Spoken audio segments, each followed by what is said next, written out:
बिस्मिल्लाहिर्रहमानिर्रहीम। अस्सलाम वालेकुम दोस्तों, एंटर एंड एक्सप्लोरर की नई वीडियो के साथ मैं हूं आपका मेज़बान मोहम्मद इकराम। वीडियो शुरू करने से पहले आप तमाम दोस्तों से गुजारिश है कि जिन दोस्तों ने हमारे चैनल को सब्सक्राइब नहीं किया और जो दोस्त नए हमारे चैनल पर आए हैं जल्दी जल्दी से चैनल को सब्सक्राइब कर लें और बेल के आइकन को लाजमी दबाएं ताकि हर नई आने वाली इंफॉर्मेशन वीडियो, हंटिंग वीडियो और दूसरी वीडियोस सबसे पहले आप तक पहुँचें। जी तो दोस्तों, चलते हैं आज की वीडियो की तरफ।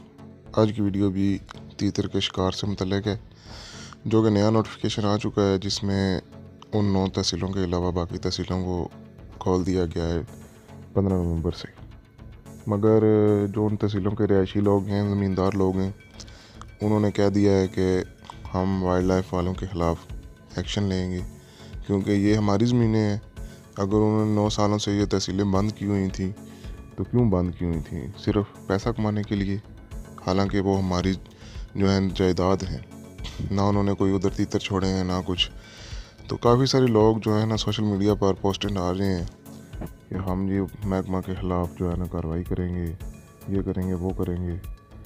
तो एक नज़र से देखा जाए तो बात उनकी भी सच है, क्योंकि सबसे ज़्यादा जो तीतर हैं वो इन्हीं 9 तहसीलों में है, जिनको जो है ना परमिट के लिहाज से जारी किया जाएगा, परमिट जिनका जारी किया जाएगा। तो देखते हैं कि आने वाले वक्त में क्या होता है। तो जुड़े रहें चैनल के साथ और देखें कि क्या न्यूज़ नहीं आती है।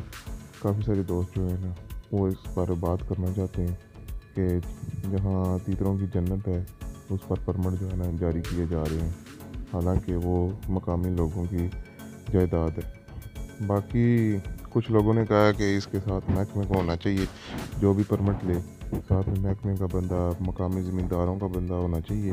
वो चेक एंड बैलेंस रखें कि कोई ज़्यादा शिकार ना करे। और इसके अलावा उन्होंने कहा जी, एक बंदे ने कहा कि 80% जो है ना मुनाफा वो मकामी ज़मींदारों को देना चाहिए, क्योंकि ये उनकी ज़मीन अपनी है, उनके अपने जानवर हैं, कोई महकमे ने नहीं छोड़े हुए। तो आपकी क्या राय है इसमें बताने के लिए कमेंट सेक्शन में जाएं। लाजमी चैनल को सब्सक्राइब करें, लाइक करें और शेयर करें।